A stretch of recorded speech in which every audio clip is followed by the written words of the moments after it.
"Hey Audrey, you are going to be replaced." So that was a huge shock for me, right? To hear that from my client. Trust me, it has transformed my entire life. Audrey Chia, founder of Close with Copy, a hybrid human AI copywriting consultancy helping brands scale with speed. We were even considered the top 20 LinkedIn influencer in Singapore, in the same ranking with the president and the prime minister. I'm very proud of that. I sent that to my mom. I was like, "Mom, look, I made it in life." We have all shared about 70 to 80% time savings across the board. Everyone has been saying the same thing. When the human element will become even more important, more so than ever. And I'm doing this for the first time in the show. It's a super powerful tool that helps you to. You are amazing. This is the power of AI. That's why I really enjoy experimenting and playing with it, because it's very simple. Just spend 10 minutes a day doing. Yeah, and you went from 0 to 26,000 followers on LinkedIn in under 10 months. And you were even considered the top 20 LinkedIn influencer in Singapore, in the same ranking with the president and the prime minister. I'm very proud of that. I sent that to my mom. I was like, "Mom, look, I made it in life." Tell me about that journey. How did you do that? Yeah. So not many people know this, but I had no social media presence before LinkedIn. Yes, I struggle to be online. So I was one of the weird folks in my circle of friends who didn't post on Instagram, who didn't post on Facebook, who was not on TikTok. I had no social media presence, and I didn't actually enjoy being there because, as you know, I love working. I love doing things, building things.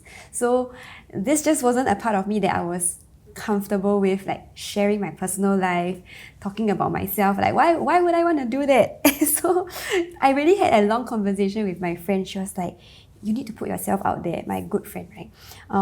And I said, I can't do it. I don't even post stuff. How am I gonna do that? And then it was also that feeling of utter discomfort. And one day I asked myself, do I want to grow my business? How much do I want it? Am I willing to do whatever it takes? And the answer was yes. So that was why I started. So my first post only went out after 6 months of me thinking about it. Wow. Yeah, and really deliberating and thinking, must I do this? Is there any other way? And I tried different ways of networking and outreach before that, which wasn't as effective. So the moment came of I have to make a decision, and I said, okay, I will do it. And that was, I think, 9 months ago when I started posting. The first post took me 2 weeks to write, took me 2 weeks to post. But after the first post went out, it just got a lot easier. And I met a lot of other people along the way who were really genuine and who were also on that journey of entrepreneurship, of growth, of figuring life out, which made me feel like there are people like me out there, and there is really a sense of community. As cliche as it sounds, it is true that I found a sense of community. Yeah. But I think you figured out the formula, right? Yes. Tell us, whoever wants to succeed on LinkedIn and wants to grow the following, but also the engagement with the community to create leads, what are the steps that you did so that we can learn from you? Yes, definitely. So I always think of LinkedIn as a platform, right? If it's a platform, a media platform, and you are the product, how would you sell yourself? So put on a marketer's mindset, a growth marketer's mindset, right? And think, how am I going to strategize and create content to get from 0 to 20 in a short amount of time? So what I always do is firstly figure out what's my value proposition. So for me, it was AI copywriting. That is a niche, no one has touched it. I know that I can leverage it for growth. So I wanted to own that space. So figure out what's your value prop, right? And then part 2, you have to do your competitive analysis. It's the same as ads, right? I have to figure out who is in my space, what are they talking about, and then what I did was also looked at their top performing posts, as well as posts that did not do well. So I did a full competitor analysis and market landscape for myself to figure out, okay, these types of posts works. Why? Is it because of the structure? Is it because of the format? Is it because of, the value that it was providing? So I had to analyze every single post I saw, and I would save them whenever I saw a viral post. Yeah, so when I first started and I wanted to grow from 0 to 5K, right, it wasn't about me posting about my business. I had to answer the question that was top of people's minds, because that would give me that growth and traction. So the question I actually answered was, what is the best AI copywriting tool? Right? So that brings your expertise, your knowledge together with something that everybody wants to know but nobody has the time to find out. And then I created a series of 8 posts based on that, and that got me from 0 to 5 because people wanted to know the answers. And I wasn't selling, I wasn't talking about myself, I was just saying, here is me as a copywriter, right? I can show you the results from all my different tests, and I want to deliver massive value to you without asking you for anything. Wow. Yeah, so when you know how to do that, when you understand the formats, when you understand how to solve someone's questions, you can create content that really drives virality. But that's only the first phase, right? And then in the second phase, you have to figure out how do you engage with other creators, how do you really understand the algorithm such that you are creating content and even posting it at times where other creators are active. So there is strategy behind posting times, engagement, tagging fellow creators. And as you know, I'm not a social media person, but I just think of it as strategy. How do you win, right? And then you be very deliberate about analyzing your results, optimizing, and then creating even better content based on whatever you've learned. Wow, I love so much the how you started with, you understood what was the most important question or the pain point of your audience. How did you get there? Because I had to first put myself in the shoes of my target audience. It's the same thing as what I would do for advertising or for marketing, right? What is the audience insight? So it was very clear to me that I had to find a very common pain point. And you can do that through, for example, Quora or Reddit. You can take a look at what people are searching for. You can also assess like market sentiment when you read the comments and someone's saying like, so what do you think is the best tool? Yeah, so you get like an idea of what people are searching about and what they want to know by doing that kind of research. And then also putting yourself in the shoes of your prospect and thinking, if I want to use AI and I don't know where to get started, what is the first challenge I'm going to face? Yeah. I see. I love that. Yeah. So when we talk about AI, I think there's a lot of people with the discomfort is, how do I write content that sounds human while using AI? What are your thoughts on that? Yeah, I have always been a proponent of the human AI approach. I never ever, you would never see me in my post say that I only use AI. I always talk about the human AI approach because that's how you ensure the quality of writing remains, right? So, for example, in my own workflows, I always have the human insight part where I'm thinking of the strategy, where I'm thinking of the value proposition, positioning, unique selling points. Then thinking, okay, now with this in mind, I can craft a prompt or use a tool to build a flow that works with this, right? And now I can create a structure of a prompt with that knowledge, create an output, and then go in and review and refine the work. So this saves me 70% of the time it would usually take, but still ensures that the quality is there because you have the human touch here and at the end. Well, so for people, I feel like AI is like a train that is passing at high speed, and I think everyone is trying to understand, how to do it and how can I also jump on the train. So for people who are still thinking, should I jump or maybe a bit scared, what are the benefits that you can get from using AI for content creation? The first one, I think I've already mentioned it, is the time savings. trust me, it has transformed my entire life. And I know it's not just for me, right? Other content creators who are using AI in their work processes, we have all shared about 70 to 80% time savings, like across the board. Everyone has been saying the same thing. So some creators use it in their video creation process where they create scripts in a much faster way, right? Because now you have a framework, a template, and then you just pop in your transcript, you get a much faster kind of V1. For myself, I use it to create landing pages, ads, LinkedIn content, emails, because anything that has a structure and flow, you can teach AI to execute on.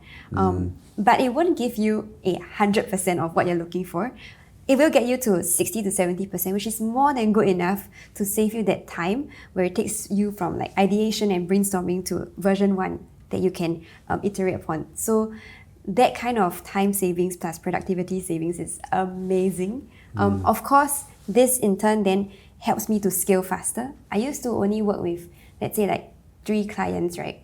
Because of time. Now I can easily triple it or more. Yes, because of how it has given me the ability to quickly and rapidly create content, right? Yeah, while still ensuring the quality. The quality cannot drop because that is you as a professional delivering the results, right?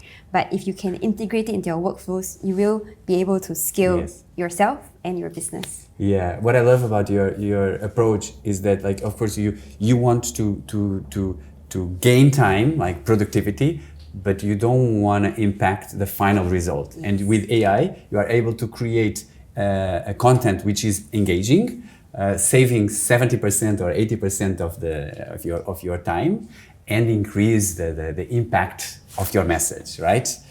So what do you see, like, the people who you interact with when it comes to AI into content? What are the main blocks? What are they struggling with?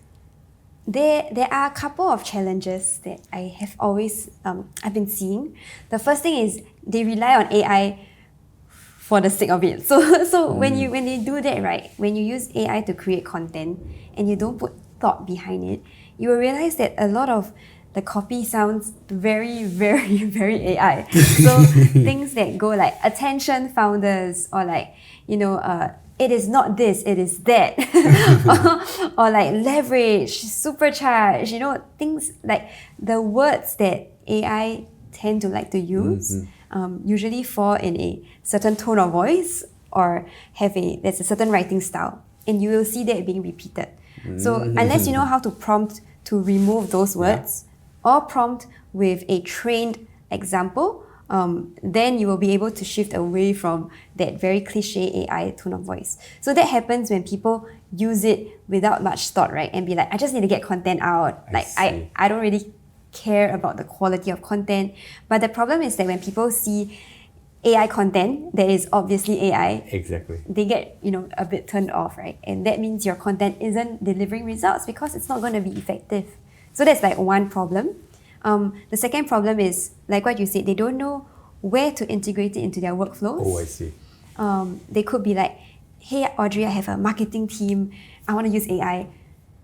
Where do I start? Yeah, and because they know the potential, but they haven't explored it enough, so you don't know where to integrate it, right? And I always start with a problem-first approach. So for example, if you are building landing pages for a client and you realize that, hey, I have a lean team, I can't scale the copywriting process for this specific landing page, what can you do? You can create a system or a framework to then make sure that process is a lot faster than before. And now, instead of having 5 freelancers, you can have 1 in-house member to do the same amount of work, and you unblock that part of your process in your whole marketing team. So it's about finding out where are the blockers, then how do you use AI to overcome those. Yeah.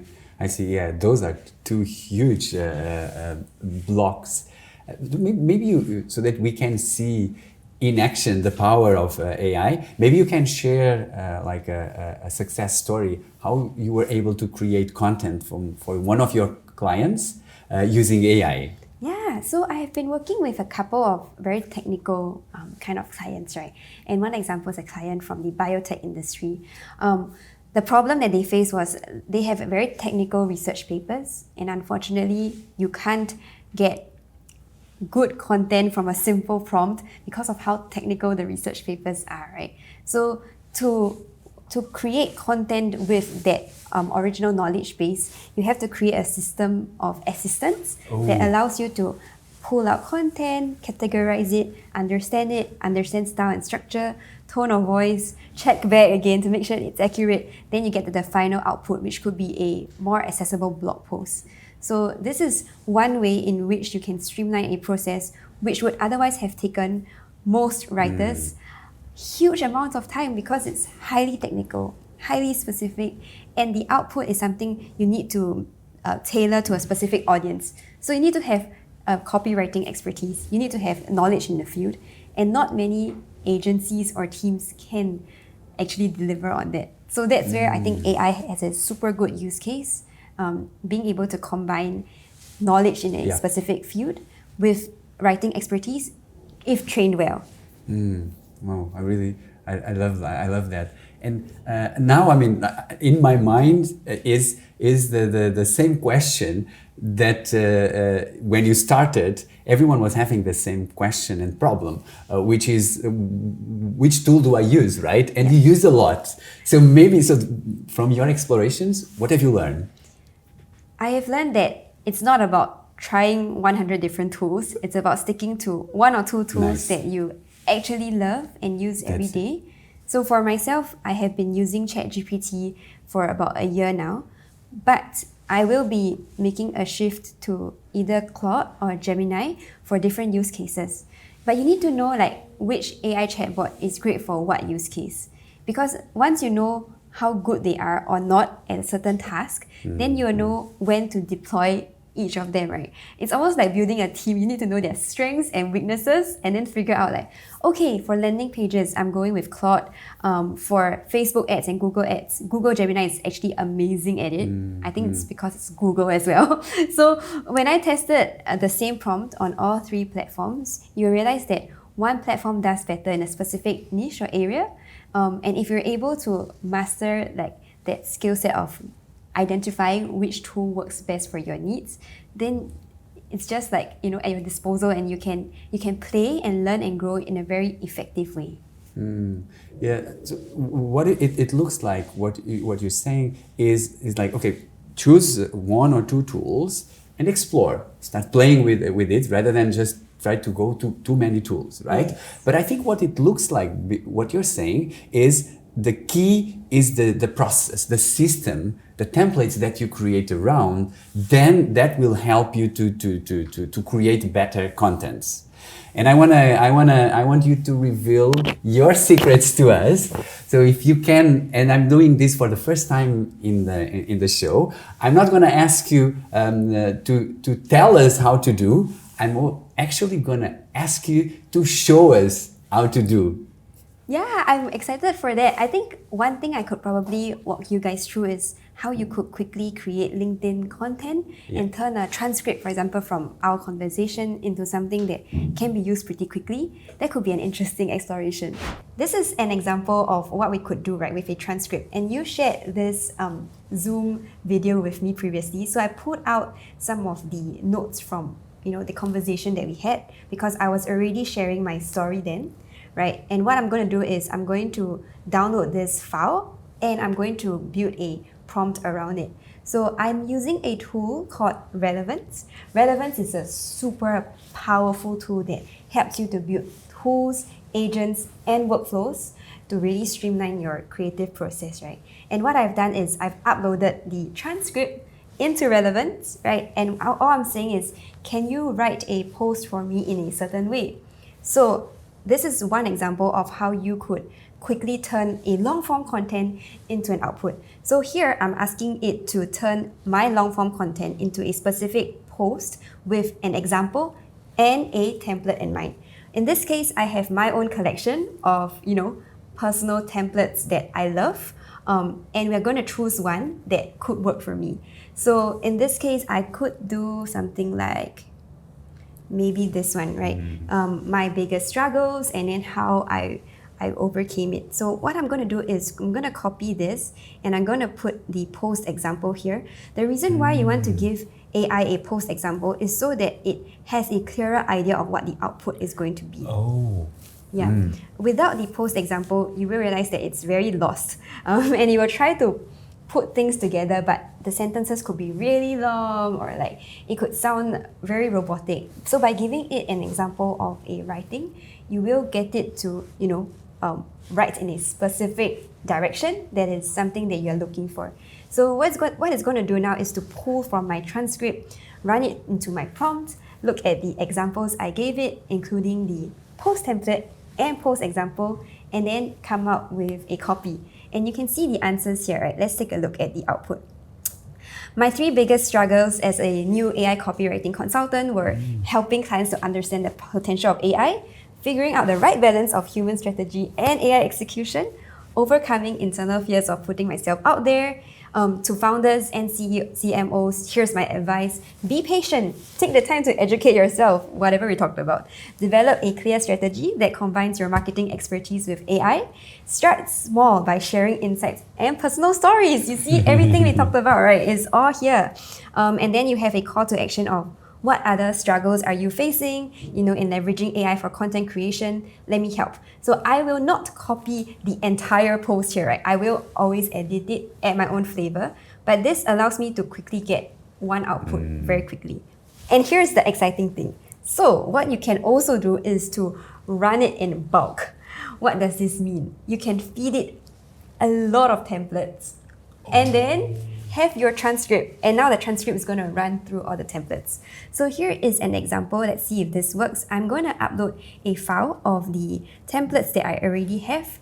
So this would be my personal story frameworks.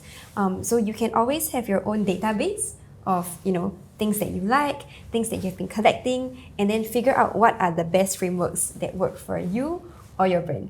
So the smart thing is you need to figure out what works for your brand, what is the writing style you're going for, and how do you create a database for them.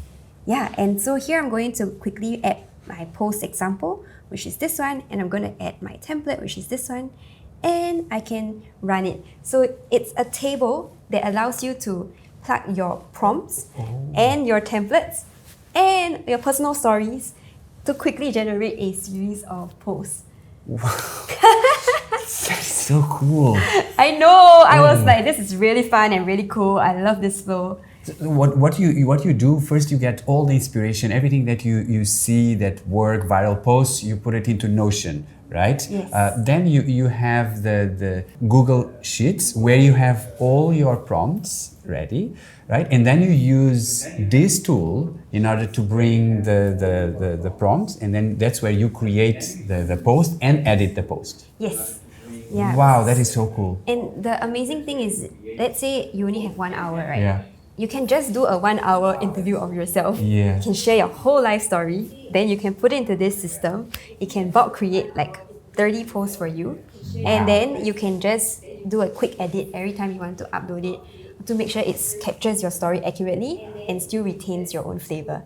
But this gives you V1 super quickly. You are amazing.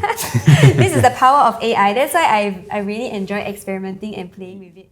We talk about creating the content, but there's a step which I think you nailed it so well, which is your personal branding. I love your branding. It's distinctive, it's simple, and is clear.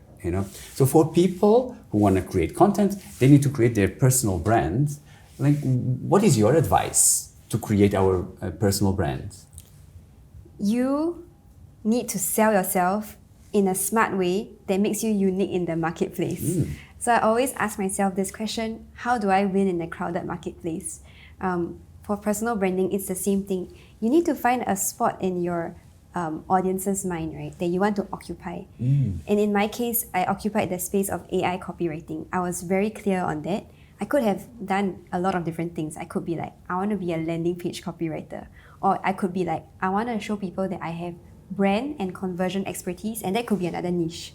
But I chose AI copywriting because of where we are at in this stage I was very strategic about it. So for a new person trying to figure out how do we build a personal brand, you need to find where is your value proposition, your strategic positioning. You need to have your USPs. It's the same as selling a product. What are your unique selling points? Why do people come to me, right?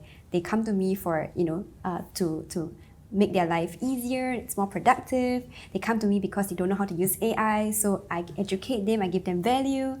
They come to me to understand growth and how do you grow on a social platform.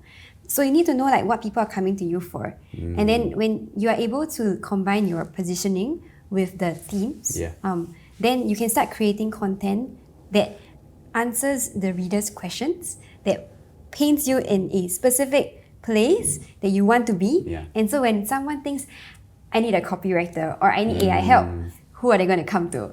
That person who has occupied that space in their minds.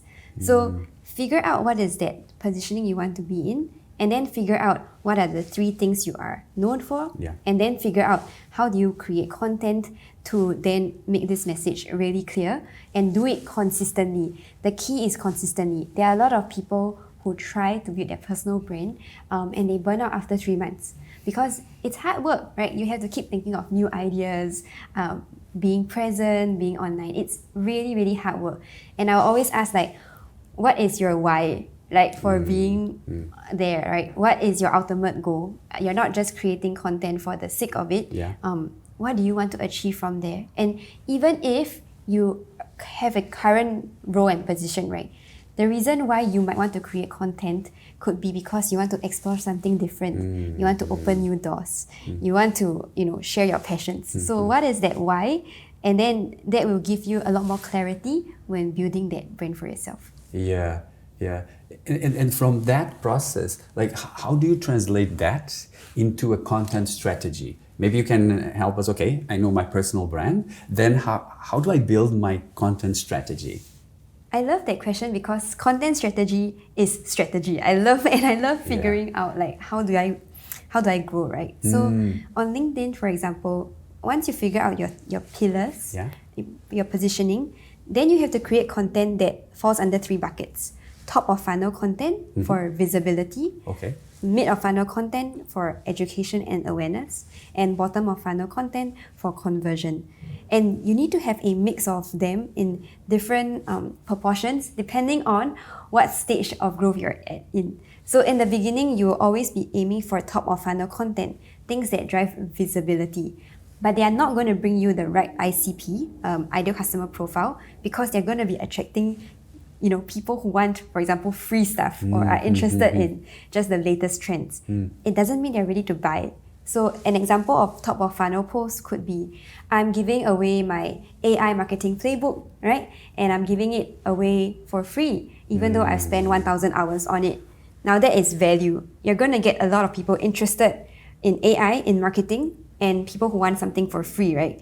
And a small percentage of them will be your ICP.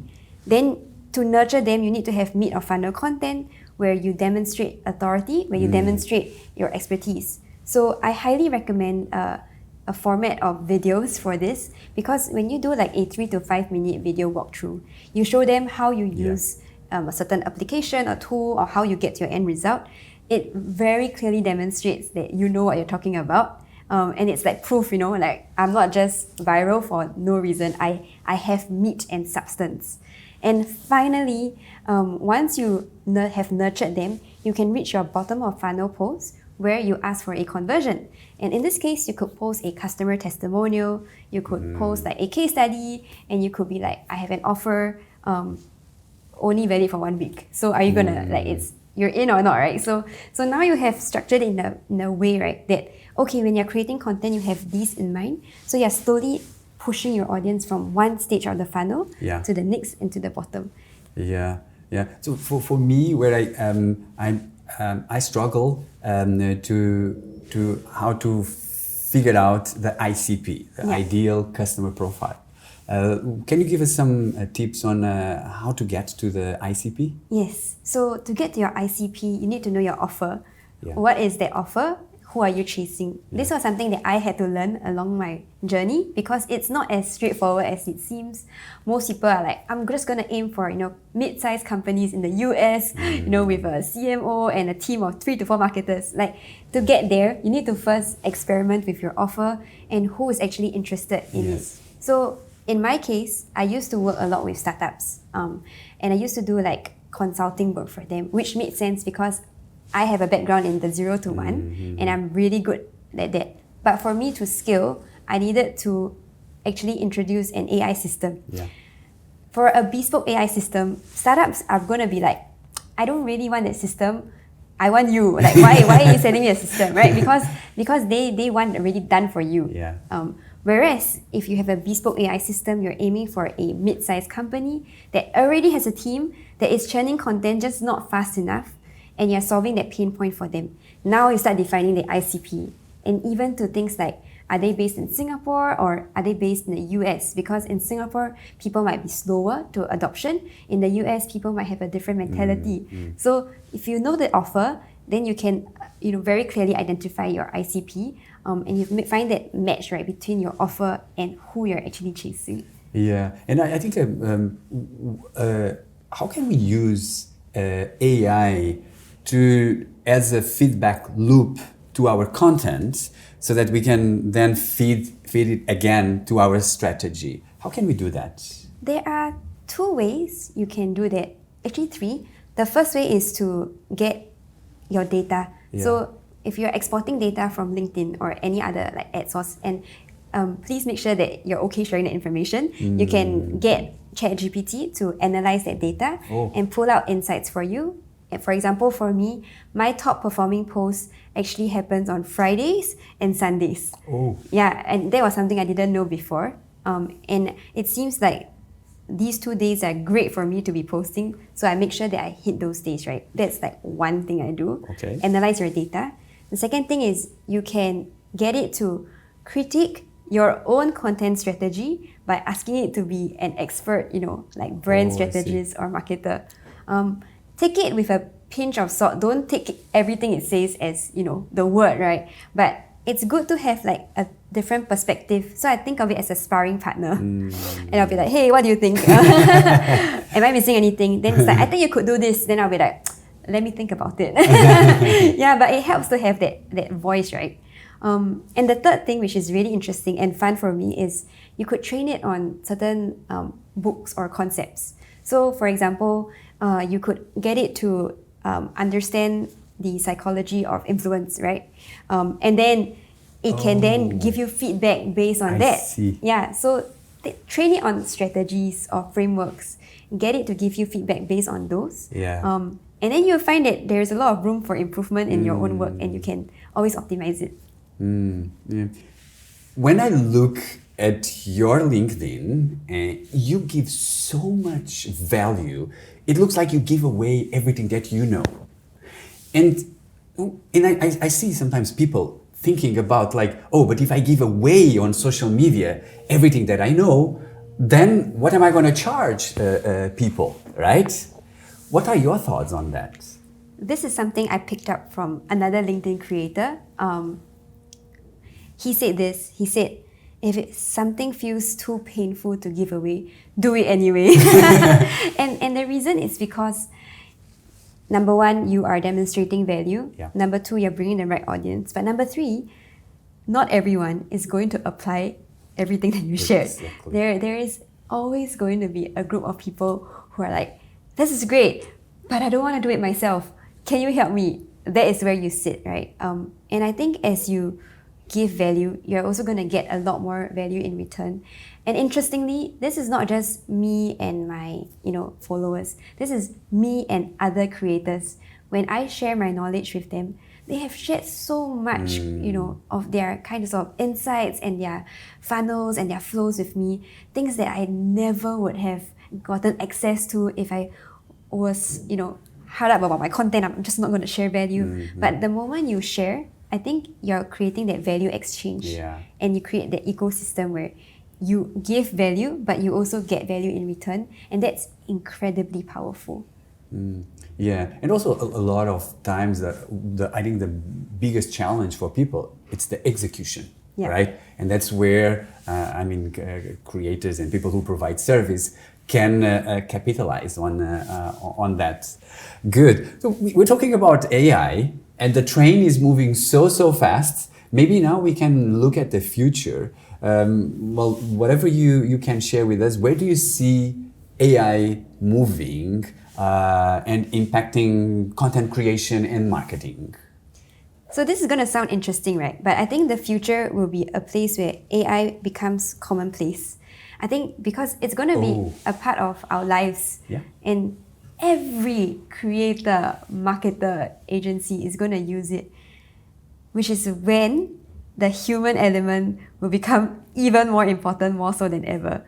So as everyone starts creating, content at scale, that's when that human element of being vulnerable, being creative, being, having a unique take is going to help your brand shine, because you're going to see a flood of content and they may not always be great. So I think as we evolve to a kind of stage where AI becomes mainstream, then being human will be the differentiator. I think that's going to be the future actually. So it's a few steps ahead, but that's why the human and AI elements always going to be like a balance, right? It's how much of it are we playing with right now? Right now, you're at a stage where nobody's really using AI. So if you use it, you're going to be at advantage. But in the future, when AI becomes here and everyone's here, then being human will give you that edge. Oh, yeah, that's super interesting. Yeah, and I think when that is clear, then what you just said, then it's about how can I now just jump, because it's going to be the future, as you say. So it's about just jumping fast and learn and take advantage of this, because it's a tool, right? That's there for us. Yes, I think the one thing I might want to add is like the ability to grow and pivot is the thing that's going to keep you ahead, not the tools, not a new technology.